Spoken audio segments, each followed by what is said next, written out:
La semence d'Abraham est une alliance d'amour, l'amour dans l'alliance. Si vous regardez en marge de votre Bible, vous trouverez probablement une référence vous ramenant à l'Ancien Testament au sujet de la semence, la postérité d'Abraham.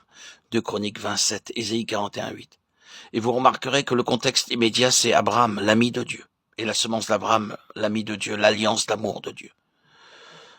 Le merveilleux mystère de l'incarnation tend vers la direction de l'homme, de l'humanité, dans le sens de l'homme introduit dans l'alliance d'amour de Dieu. Ici, l'aboutissement, la grandiose apogée de tout ce passage, c'est nous voyons Jésus. Oh, quel nom évocateur et tout à fait approprié dans ce contexte précis. Mais je sais que l'école moderne de théologie met de côté tous les autres titres. Elle ne nous parle pas de Jésus-Christ ou du Seigneur Jésus, mais parle toujours de Jésus. Cela fait de lui quelqu'un parmi tant d'autres. Quoique relativement meilleur que d'autres hommes. Tout cela, bien sûr, n'est pas vrai. Mais ici, comme ailleurs dans le Nouveau Testament, ce nom est employé de manière très appropriée. Nous voyons Jésus couronné de gloire et d'honneur.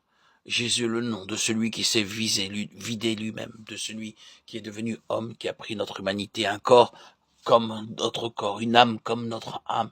Il a pris notre humanité. Lui, Jésus, couronné de gloire et d'honneur, a conduit à la gloire et à l'honneur notre humanité. C'est le cœur même du christianisme.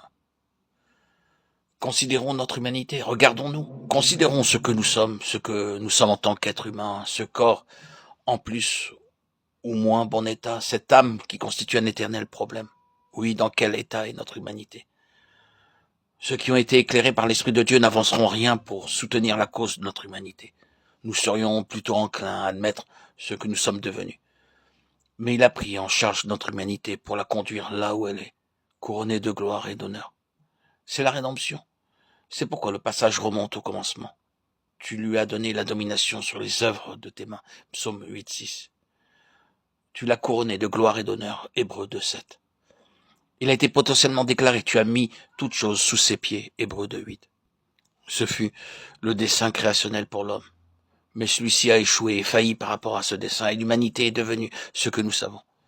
Il est venu du ciel, celui qui a revêtu cette humanité, la faisant passer par toutes les épreuves, toutes les tentations, toutes les pressions et ses conséquences, par l'opposition et l'antagonisme, par toutes ces forces qui visaient sa destruction.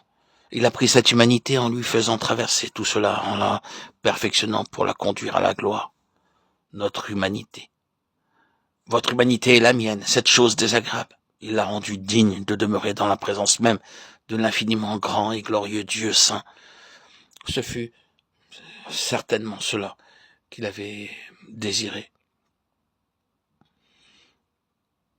Il voulait conduire à la gloire beaucoup de fils. Hébreux 2, 10.